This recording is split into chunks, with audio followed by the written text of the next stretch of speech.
The story begins in a cafe where web novelist Yuil Shin is sitting alone and trying to get some story ideas. To make things worse for him, his deadline is tomorrow, but he just can't write anything.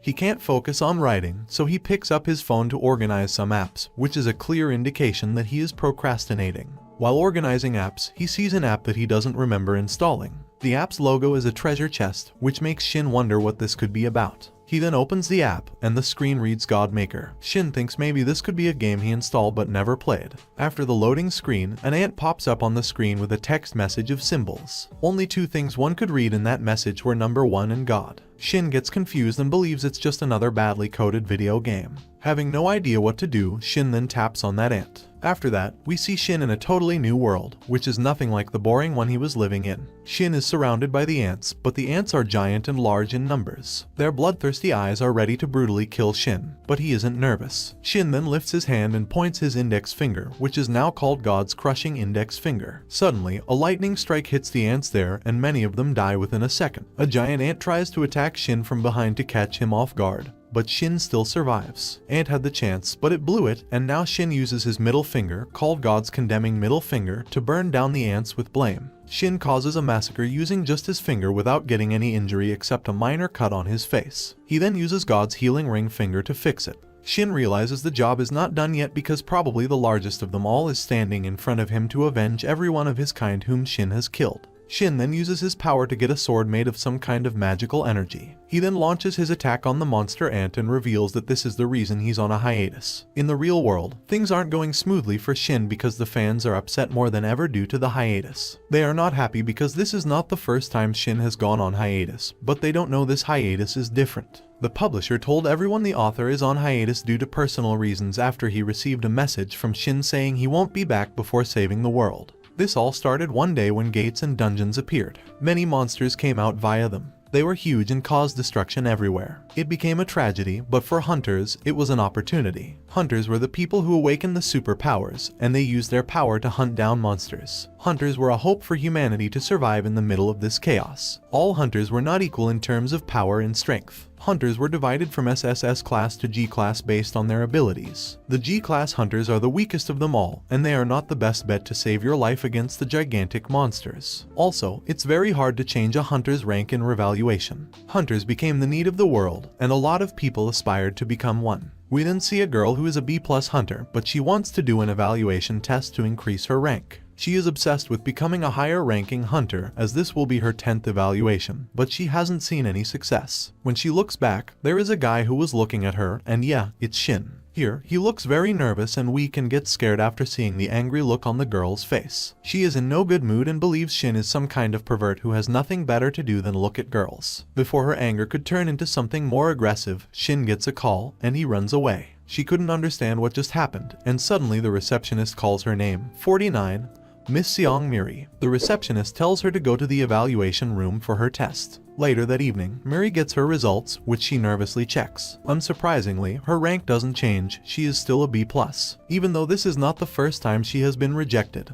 This time it hurts her more, and now she wonders if she should just give up on the idea of increasing her rank. Miri then receives a notification on her phone, which immediately turns her sadness into anxiety. The message informs about a class monster called the Throned Bull who appeared in Seoul. The message clearly mentions that all the hunters above a class rank have to go there to help immediately. She doesn't know what she should do because she isn't a class hunter, but at the same time, she can't let people die by doing nothing. At the same time, the Throned Bull is causing mass destruction in the city, yet no hunter is there to help the civilians. There is panic among the people, and Shin is also present there with a kid. That kid called Seong-yeon falls down and scared Shin tries to pick him up. But the Throned Bull misses no chance and immediately tries to attack them. Shin grabs the kid and closes his eyes because he knows this could be his end. Suddenly, a bolt of lightning hits Throned Bull, and when it looks back, Miri is there to fight it. Miri realizes that even though she hit the Throned Bull with her lighting, it didn't take any damage, so she once again attacks it with lighting, but still no damage. The power of an A-class monster is far greater than that of a B-ranked hunter, and Miri now realizes this. She knows that it's impossible for her to take down the Throned Bull. Throned Bull launches an attack on her, which makes her fall down. She then asks Shin to run away because she can't hold it forever. Shin immediately runs away. Miri then decides she just can't defeat the Throne Bull, so she will use her complete strength to buy some time until a ranked hunters arrive. Suddenly she feels weakness in her power, and at the same time, the Throne Bull is just seconds away from taking her life. Miri sees a flashback where she was breaking down and crying in the middle of a destroyed city. Perhaps she lost someone in the destruction, and she is filled with a feeling of revenge. A woman arrives there and tries to calm her. She tells Miri to stop thinking about the revenge. At the present, this little memory gives Miri enough strength she needs to survive. Miri gathers all of her strength and prepares for an attack. She hears a voice in her head.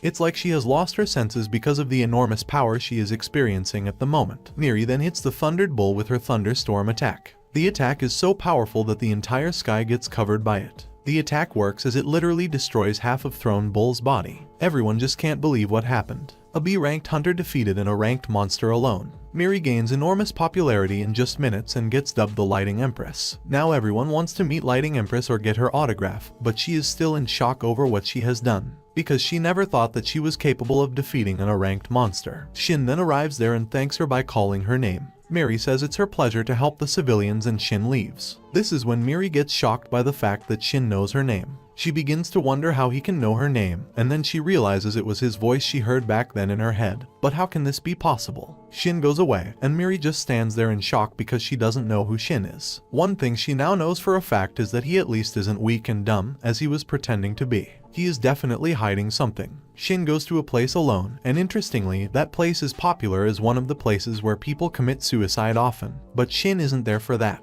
He knows that he and his niece almost died earlier but were saved by a hunter. Shin blames everything on his phone and wants to throw it away in hope of getting rid of this problem. If we go back a few days, Shin was sitting alone in a cafe, trying to write his story because his deadline is tomorrow, but he still couldn't write more than one line. He picks up his phone because he just can't focus on his work, so he decides to organize some apps. Suddenly he sees an unknown app that he doesn't remember installing. He clicks on it, believing it could be a game he installed a while ago. After starting it, the app indeed looks like a game, but the only thing he sees on the screen is an ant with a pop-up message. Curiously, Shin taps on the ant to see what happens. Suddenly, a coin comes out of his mobile screen and hits him in the head. A pop message tells him that he has squashed an ant to death and that this coin is a reward. This is all unrealistic and unbelievable, but Shin had no choice but to believe it because he knows how weird the world has become. He then gives a test to become a hunter, and during registration, people laugh at how common his name is, but surprisingly, Shin clears the test and becomes a hunter. Shin then begins to wonder what rank he will get. Can he be an A ranker or maybe a D ranker, which is not bad for a rookie. He is even ready to quit his job as a writer for that. His hopes and dreams get crushed the very second he finds out he is just a G-rank hunter. He is still a hunter, but not really the type of one he was hoping to be. The receptionist then tells him that he only got one god power, which is to produce materials. She then asks him if he wants to register for a license for 280,000 won. Disappointed, Shin immediately refuses the offer because he knows that he doesn't have that much money,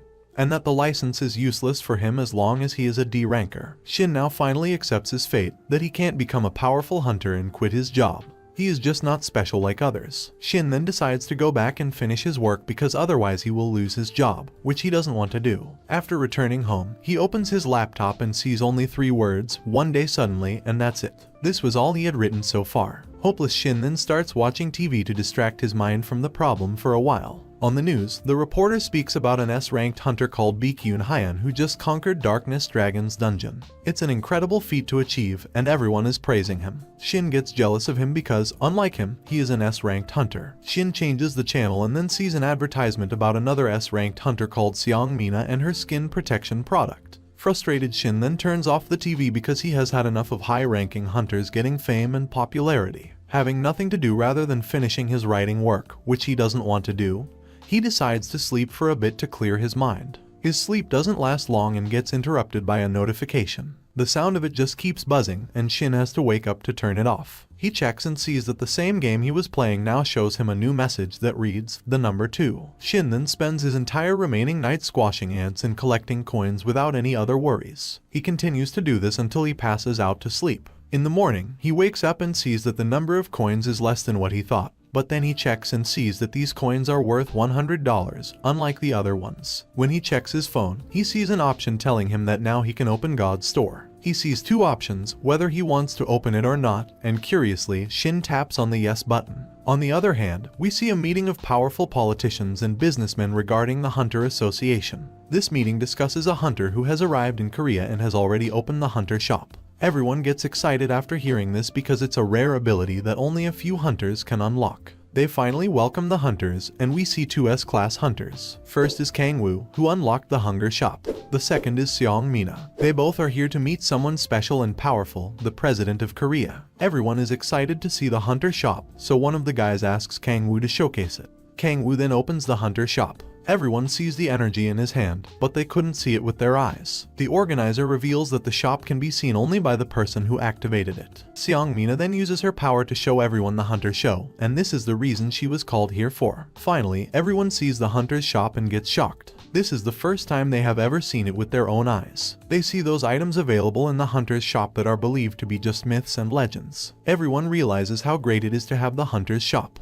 The items in the hunter's shop are quite expensive, but in reality the price is cheap compared to their importance, and the president knows it. The president then orders to guard Kang-woo with two S-class hunters so he remains safe because he is now an asset to the Korean government. On the other hand, Shin tries to unlock the god shop and gets a message that tells him that it will cost 100 coins to unlock the god shop. Shin doesn't care about the price, so he agrees to it, and the money disappears. Shin finally unlocks the god shop, but he fails to read the names of the items. One thing he does understand is the price. Shin gets shocked by seeing the prices in thousands, millions, and even more because he only had 372 coins after playing the whole night. Now he starts to feel that all his effort is going to be wasted because he just can't gather that many coins. But suddenly the app scrolls down by itself and shows Shin as the cheapest item worth only 100 coins. Shin realizes it's the only item he could afford, and even though he couldn't read what it said, he still purchases it out of curiosity. He gets a message saying, "You have purchased the Eye of the Blind God." Shin gets more confused by it because he doesn't understand what it means. Suddenly he gets blind and, in panic, drops his phone. Shin gets blind after using the power, and now he has lost his phone too. He tries to find it but gets hit by the table instead. He screams in pain, and suddenly he gets his vision back. Shin finally feels a little better. He picks up his phone, and now, surprisingly, he can read the names of all the items, and they aren't confusing to him anymore. Even though he can see the names of the items now, the prices are still unchanged. They are still expensive enough that Shin could never afford them. The names of the items feel weird to Shin because names like Space-Time Regression or Summon Planet Devour aren't easy to understand. He then looks at the most expensive item in the shop, named Creation of Heaven and Earth, and sees that its price is in trillions of dollars. Shin doesn't know what power this item will give him, but he knows for a fact that it will be powerful. His G-rank status won't matter anymore. Shin starts to think about the partiality of the system. How it will keep G rankers, only G and S rankers will remain the same too. No one will be able to increase the rank. He then looks for the other items he could buy, and finding an item that cheap is not an easy job. But he finally finds one. Crushing the index finger of the god is worth 100 coins. Shin knows it's the only item he can afford now, and something about it interests him, so he proceeds to buy it. He gets a confirmation message for the crushing index finger of the god purchase. His curiosity wants to test this new ability, so he tries to use it by calling its name, crushing the index finger of the god. But nothing special happens, no lighting, no fire, or anything else. Finally, his TV gets turned on, and this makes him believe that his finger could be nothing more than just a remote, which is good for a mere finger but useless for anything else. Shin easily gets comfortable with his new power. He uses it to start all his electronic gadgets, and he realizes it's not all useless as it makes his life easier. He suddenly gets a call from the great man in charge, and the name alone scares him. Shin gathers up some strength and picks it up. The caller praises Shin for his extraordinary storytelling. Shin wonders in his mind how a simple story about ants can make someone a fan. But he also likes it because his work is finally getting some praise. The caller then tells him that the story is perfect, but there's a problem. Shin's happiness turns into anxiety, and nervously, he asks what's wrong and assures her to fix it immediately. The mistake the caller talks about is not having a next chapter and leaving the story at such an interesting point. Shin's anxiety fades away, and he gets angry inside because of the fear he just experienced. He assures the caller that he will finish the next chapter within 2 days and that the quality will be the same. Shin then gets happy because now he has a story idea that people like to read, so he can continue to produce his story. Shin doesn't go to write the story though, as he returns to play the game. Shin continues to kill the ants, and magically, coins appear. The next cheapest item he can buy is the Blessing of the God of Growth, worth 1,000 coins. Shin likes the word growth in it and makes it his goal to obtain 1,000 coins so he can afford it. He then focuses on the game probably more than he ever did in his story and continues to squash the ants. One by one, the coins are increasing and he is getting closer to his goal. Everything was going smoothly until a red ant appeared on his screen and Shin couldn't squash it. The red ant quickly changes his position to save itself from getting killed, and Shin gets annoyed by it. He believes this red ant could be a boss, and killing it could give him a huge reward, so suddenly he gets excited to squash the boss red ant. Shin obsessively plays the game continuously for hours, and morning turns into night, but he is still squashing the ants. It's midnight, I'm mad. Shin has reached level 801, and now he needs 200 more to get the title of Great Evil Good. Shin's face looks completely drained of energy as he was doing it for the entire day, but he hasn't reached his goal. Shin fails to force himself to play more and falls asleep with his smartphone in his hand. The next time he opens his eyes, he finds himself in a movie theater, but he is alone there. Before he could understand the situation more, a movie started. A movie shows an ant struggling to walk in the middle of the desert. The ant talks about the power of the black tribe and how he must tell the truth to his fellow brethren. The red ant finally arrives at the place he was supposed to be, a cave. He enters the cave, and we see many ants of his kind having lunch, and they all stop after seeing it. The ant who just returned explains to everyone about his journey and how he barely survived the god of the black tribe. Everyone starts to laugh at him and feels pity for him because black ants are just food for red ants, and it's shameful if a red ant loses to one. They all tell him to acknowledge his failure and kill himself, and they refuse to believe that anything like a black tribe god exists. Suddenly, a voice shuts everyone there down, and when they look back, they see an ant, who is actually the sage ant. The wise ant then calls the returner by his name, which is 808. Unlike everyone else, the sage believes him because he felt an enormous power too. 108 finally feels good about himself because someone is trusting his words. The sage then heals 808 and tells everyone that everything it is saying is completely true, and perhaps there is someone powerful wanting to kill them. Suddenly, Shin gets teleported back to the real world from the theater. He finds himself again on his bed, in front of his smartphone. He checks it and finds that he is still at the same level he left last night. He picks it up and begins to play again, but this time he sees something completely different. Last time there was only one red ant, but now there are several, and he also notices a sage ant among them.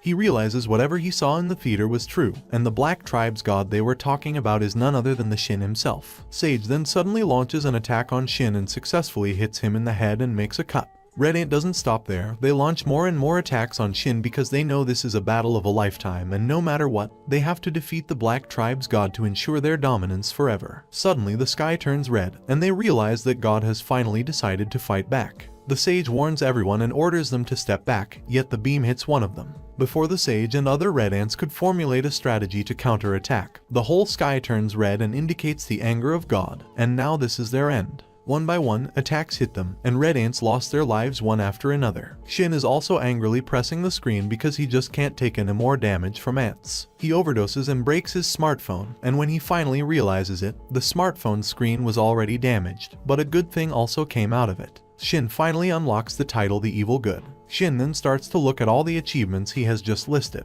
After slaughtering all the red ants, his room is now filled with coins. Suddenly, a ring appears out of thin air, and Shin notices it. Shin grabs the ring and begins to check what this ring could do. He likes its smell, so he decides to try it. He wears it on his pinky finger, and suddenly he feels more active than ever, like all of his fatigue and stress have gone away. Shin feels frustrated even after spending the last 24 hours just tapping on his mobile screen. Shin gets another message, telling him that he has activated the Eye of the Blind God. Another message mentions the ring, so Shin reads it carefully and finds out that the 808 kept this ring for his entire life, and that this ring is good for increasing elemental power. Shin begins to wonder if this information is given to him by his Eye of the Blind God ability. He then checks it on other objects to find out. He uses it on his TV, and it accurately tells him that the TV is 1 year old, which is the correct answer. Shin checks it on every object he could find in his sight, and surprising enough, it works every time. Now Shin comes to the realization that if he has this ability and a powerful ring, there's no way he is still a G ranker. Shin decides to go to the Paranormal Phenomena Center to take a retest.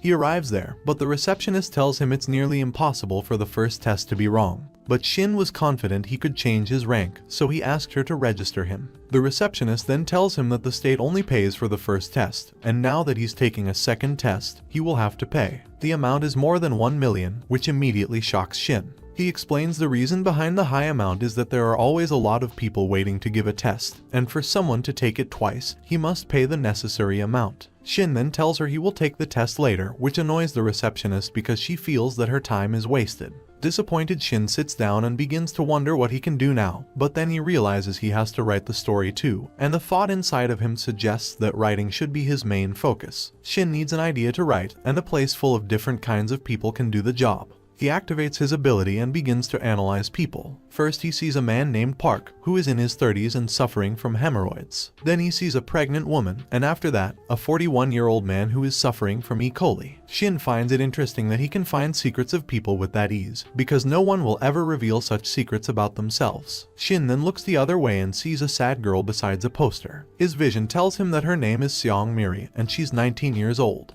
The vision also tells him that she's tingling. Shin finds it weird that he is getting such information. The curious writer inside him wants to know why she's tingling, but at the same time he is hesitant to ask her such a question. But he tells himself that curiosity kills a writer, so he just straight up asks her, "Do you feel tingling now?" Miri really doesn't like his question on top of her anger. After seeing her angry face, Shin tries to calm her, but her anger just grows more and she begins to prepare for an attack. Suddenly, Shin gets a call from Demon's sister and he rushes away. He takes the call outside and tells her he will take care of her daughter because he likes to spend time with his niece, but in reality, he is doing it just for money. He takes her niece to a park, and there she asks him what dark history means. Suddenly, the picture of Miri comes into his mind. Shin then squeezes her cheeks because of her cuteness, but his niece doesn't like it because this is an old habit of Shin's. He then uses his vision to find out that his niece wants to eat ice cream, which gives him an idea to cheer her up. He asks her whether she wants to eat ice cream, and she agrees. They both then go to eat ice cream, and his niece asks for a chocolate one.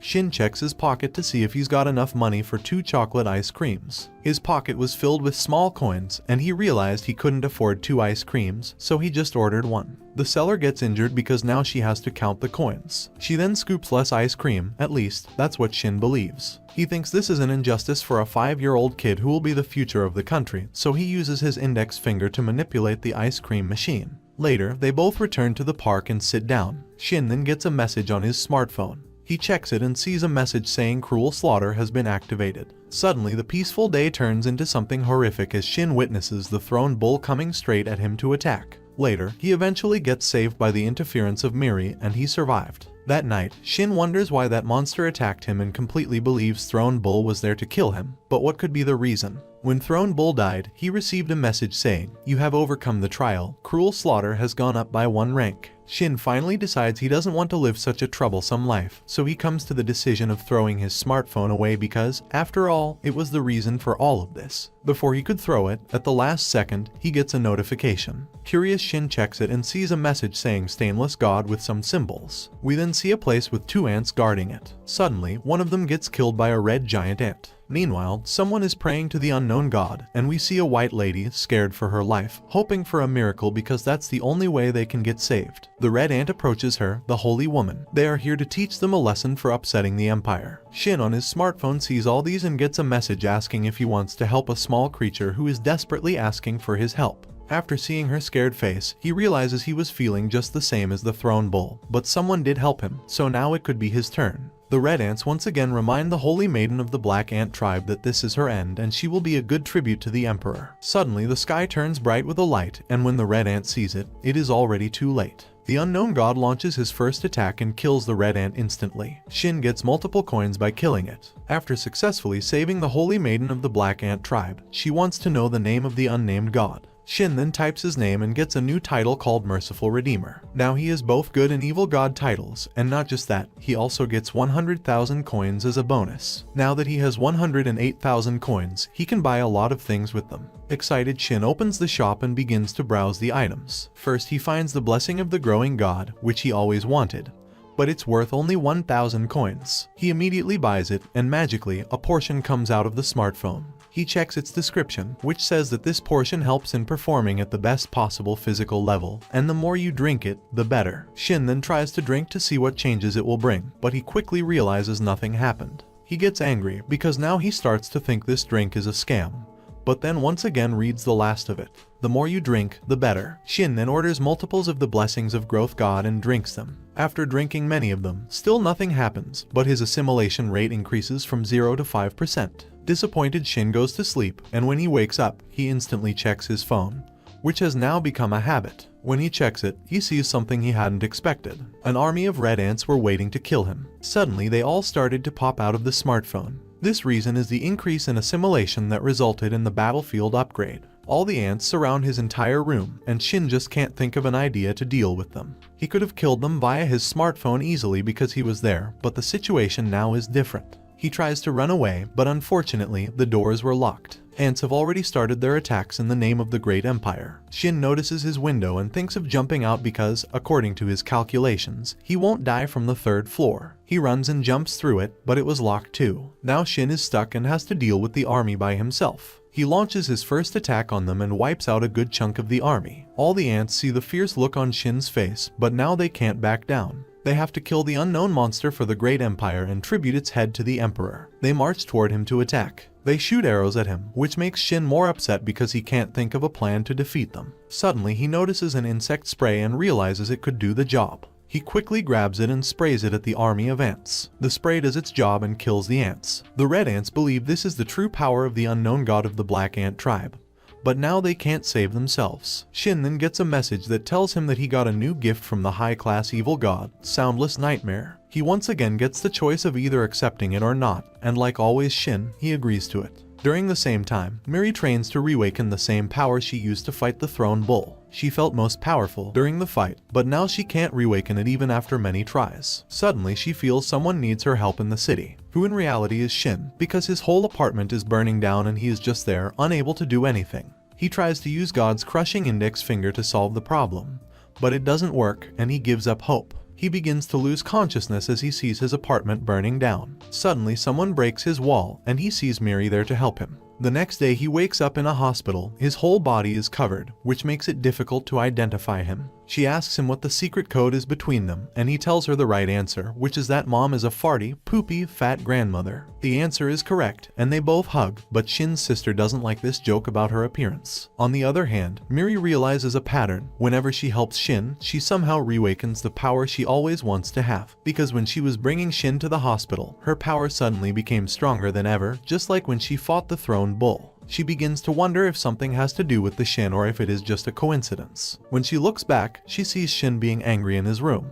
We then see the Saintess Holy Maiden of the Black Ant tribe holding a special gift for the god. The rest of the tribe tries to convince her to rethink her decision to offer it to God, but she insists. She tells everyone that the decision has already been made, and she will offer the most important gift of the tribe, which is passed down from generation to generation, to the god as a tribute. Shin feels frustrated because of how much time the ants are taking to come to a decision. Suddenly, he gets a message asking if he wants to accept a gift from the Saintess of the Black Ant tribe, and once again he agrees to. Shin gets the gift of a Saintess, which looks like a small shape. He gets information about it that reveals it is used to increase vitality because it's a world tree fruit. Shin immediately ate it to see the effects, and at the same time, Murray was watching him do it. He feels sudden energy in his body, which shows the fruit is working. Miri can't understand what's happening with him from a distance. Shin then screams in pain because of its salty taste. But the fruit succeeds in doing the job, and Shin's injuries get healed and he feels healthy again. Miri can't believe what she just saw, because there is no way someone can recover from such burns this fast. She refuses to believe that Shin is just an ordinary human. Shin then gets another message, and when he checks it, it's the Black Ant tribe waiting for his blessings, and now Shin starts to think about what he can offer in return. The Black Ant tribe starts to worry because there has been no response from God.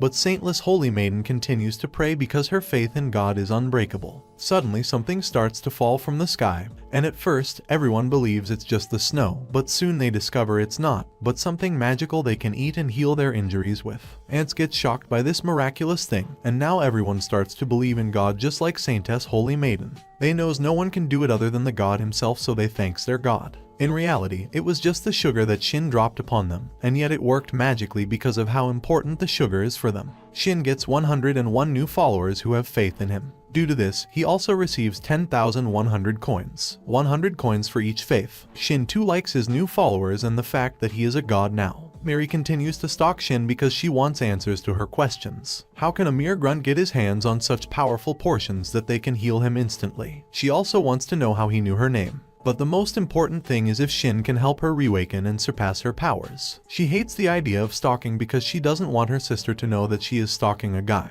but this is the only way. Suddenly Shin calls out her name from behind, and Miri realizes how bad she is at stalking. Shin then gives her his ring to thank her. Miri initially refuses to take it, but Shin just hands it over and runs away. Later, Miri uses the ring and retakes the evaluation test. But this time she shows incredible strength and powers in the test, which leaves everyone impressed except her sister. Her sister then tells her that they are increasing her rank to A, but she should remember not to let the vengeance feelings control her. Miri realizes that if Shin can help her surpass her limits, there's no reason to seek revenge now. She also can't believe how easily Shin gave her this powerful thing or what the reason could be behind it. During the same time, Shin sees that the Red Ants have a new general, Kamakiri, who is planning a large army to take down the Black Tribe's monster, who is Shin. After seeing the massive army of ants, he immediately snaps out of it and believes it was all just a bad dream and not a reality. Shin then begins to wonder if there's a good possibility that this is true because lately he has seen pretty crazy things and he also murdered 100,000 red ants, which could be a strong reason for their revenge against him. Before he could worry more about the red ants, he gets a message from Soundless Nightmare, who asks him if he needs more power. Confused Shin asks him who it is because he doesn't know who the Soundless Nightmare is or why he wants to help him. The Soundless Nightmare ignores his question and proceeds to tell him that she should sacrifice 10 humans of his kind, especially of his blood group, and then he will gain a lot of power. Shin doesn't like this weird response because there's no way he's going to kill 100 humans, so he immediately blocks the Soundless Nightmare. The Soundless Nightmare tries to stop him from doing things because it wants to tell more stories. Shin then uses his god vision and sees the Savage Tribe making big preparations for a war against the Black Tribe's monster, and General Kamakiri announces that he will snatch the god's eyes with his own hands. The battle will be fought in 4 days, and when Shin checks on the Black Tribe to see how they are dealing with the situation, he sees that everyone is scared for their lives, and the only hope for them is their god, Shin. Shin knows his responsibility and decides to use the remaining time to prepare for the war. He goes in front of the mirror to see if his abilities allow him to do self-analysis, but nothing happened. Suddenly the analysis is complete, and it tells Shin that his specialty is being a loser. This doesn't help Shin in any way, so he picks up his phone and starts to browse the item shop in the hope of getting his hands on something good. He sees an item called Gehenna's Flame, and he kind of likes it, especially the name. He proceeds to buy it, but later he realizes it's not useful, and he just got scammed again. He is now starting to know how some items in the shop are advertised falsely while the real items are very different. He then gets a message from his publisher, who hasn't received a manuscript since a week ago, when Shin promised him one in 2 days. He tells Shin that he knows Shin might have some reasons for taking a break, but this can't happen always, especially when Shin has already taken the advance payment. Shin anxiously tells him that he has been having a lot of accidents lately, but he will quickly complete the next chapter, and the publisher agrees. Then Shin's assimilation rate increases from 5 to 10% because he is drinking a lot of portions. Shin is doing everything possible to become stronger and get prepared for the war against the Empire of the Savages. He also completes the next chapter after typing for hours. At the same time, Miri arrives at his building to meet and ask for a favor. He is also nervous to talk with him because she doesn't want to look like someone who is desperate for help. Miri rings the bell but gets no response, indicating he might not be home. But she then sees that the door is open, so she enters quietly. She checks if he's home by calling Shin's name, but all she sees is a broken wall and a laptop. We then see the office of the publisher as they wait for Shin to arrive. He messages Shin to check if he's going to be late again. But suddenly Shin arrives there with his work. The publisher is impressed by the amount of content because he hadn't expected this much work from Shin. The next time Shin opens his eyes, he finds himself locked in chains in an unknown place. He sees 3 men there who kidnapped him. After using God's ability, he identifies them all because he met them earlier in the market. Now they demand compensation from Shin for the damage he has done. Shin tells them that he can't pay them because he doesn't have his phone with him. They then show him his phone, which they have already stolen. Shin uses his ability to see how much time is remaining for the war, and to his surprise, the time ends and suddenly an army of ants comes out of the smartphone. The ants attack the man who was holding the phone and eat him completely within seconds. Now they get ready to take down their next target. Kidnappers believe Shin is controlling them to fight back, so they decide it's time to end it right there. Hyun, one of the kidnappers, uses a flame attack and burns down all the ants, which even shocks Shin because of how easily he got the job done. Hyun then confronts Shin about his brother, who just died, because he believes those ants were his doing. Suddenly something hits Hyun from behind and she falls down. We then see that the savage army isn't dead, actually they are from it. They are ready to use their weapon machines to attack, and after seeing this, the other kidnappers begin to run away. Shin shouts at him to save him too, but all he could think at the moment was saving his own life. He tried to open the door, but it didn't open, and suddenly the ants attacked and he died brutally. Shin realizes it's just like the last time he couldn't open his door. Now that all the kidnappers are dead, the only alive target is Shin, and ants moves towards him. Shin tries to free himself but fails to do anything. He realizes this could be his ant because the ants are so powerful. He closes his eyes as he accepts his end, but suddenly, thunder and lightning attack the ants. The lightning strikes down many ants, and Shin sees Miri. The Lightning Empress has arrived for his help. She attacks the Savage Empire's soldiers, and her power surpasses their strength. The general can't believe that the Black Tribe's god can summon such powerful soldiers who, taken together, can take down an army. General accepts his fate and decides that this battle will be his last and he will die here, but he also says that he won't die without at least taking the life of the god's servant. His army tries to convince him to retreat after seeing that they can't win this battle. General Lee doesn't say a word. He asks for more power from the emperor. He wants to do anything to protect the great empire. Suddenly he kills all of his men, and this decision is a shocker for both Shin and Miri, because what could be the reason for killing the army as it will reduce its strength? But the general knew what he was doing because he gathered the power of 1,000 blades. Shin looks at him with his god's vision and finds out that he is going for Miri's neck to take her life. Before Shin could warn Miri or she could charge her attack, the general strikes first and cuts Miri's neck. After the smoke fades away, Shin finally sees what happened, and when he looks at the head of Miri, which is now separated from her body, he feels a great deal of pain. He couldn't believe Miri could die like this. He feels nothing at the moment except anger and a sense of revenge. The general is still on his feet and warning Shin openly that he will now send Shin to his subordinate. Shin feels helpless knowing that someone lost their life because of him. He then gets a message saying, "You ill Shin, you are a being that can change mortal fate." He gets the option of saying yes or no, but if he chooses yes, a large amount of coins will be deducted. Shin at the moment doesn't care about a coin or anything, so immediately choose yes. This results in the reincarnation of Miri and she gets her life back. Immediately, she prepares to attack the general. Shin then asks her to step back because he wants to kill the general himself. After seeing the insane rage in Shin's eye, she couldn't do anything but do what he asked. Shin then tells the general that this is his worst mistake ever for hurting someone who saved his life 3 times. Shin uses his god's condemning middle finger to attack the general. The general plays to counter it and loses his life. Even with his hands full, he doesn't stop praising the great empire. Miri realizes that everything she thought about the Shin is true, and he indeed has something very powerful. Miri then takes Shin as her master and tells him that she will fix the hole in his apartment by herself. She begs Shin to accept her as his disciple so she can become stronger under his training. She agrees to do anything to become stronger. Shin doesn't know why she wants to be his disciple because he thought the Lighting Empress is far more powerful than him. Shin then tries to write his story, but he can't focus on it when Miri continuously stares at him. He breaks his patience and asks her how long she is planning to stay in his house, and Miri tells him that she will stay there until he trains her. Shin tries to explain that he is just a goof and doesn't have anything to teach her. She then shows him the ring he gave her, which made her more powerful, but Shin tells her that the ring doesn't prove anything about him. Miri insists and tells him that she wants to make things right after her mistakes. Then they both fix Shin's room, and Miri designed the wall, which impressed Shin because now they looked better than before. Shin hears the sound of thunder and begins to wonder if it rains. But Miri tells him that the sound came from her stomach because she is hungry. Shin too realizes that she's been working for so long, so he asks if she wants to order something. Miri then gets an emergency alert, and she tells Shin that it's time for her to leave. Shin then buys her a portion to help her, and she gets amazed by how he did it. Miri compares him to Hunter Kang-woo, but he doesn't know who he is. Shin asks her to take care, and she leaves. Shin then goes to a local restaurant to eat something alone, and suddenly an emergency news broadcast airs on TV. The news reporter tells everyone that a S-class monster attacked the Congress. But thankfully, a hunter reached out to help, and that hunter is fighting the monster alone until reinforcements arrive. The reporter then reveals that the hunter who is fighting and saving the people is Lighting Impress. After hearing this, Shin gets worried about her because even though she is strong, she can't take down a S-class monster. We then see Miri fighting alone the S-class monster who has completely ruined the place. Miri helps everyone leave the place and then attacks the S-class monster. Everyone, including the news channels, was watching it, and they were cheering for her because they believe that the Lighting Empress will do another miracle by defeating it. Miri gets the upper hand early in the battle, which makes her feel confident. But then the monster shows its true power and smashes Miri at a distance. The monster then looks towards the other people to kill them too while Miri is lying down feeling the words of her sister. She then gathers her strength and stands up. The monster notices it and stops attacking the other people. We then see an angry Miri ready to fight back. And that's how the first part of this Manhwa ends. Well guys, if you like this video and you want a second part, comment below with the word loser. Also subscribe to the channel, hit the bell and like the video. But most important, leave a comment. Until the next video.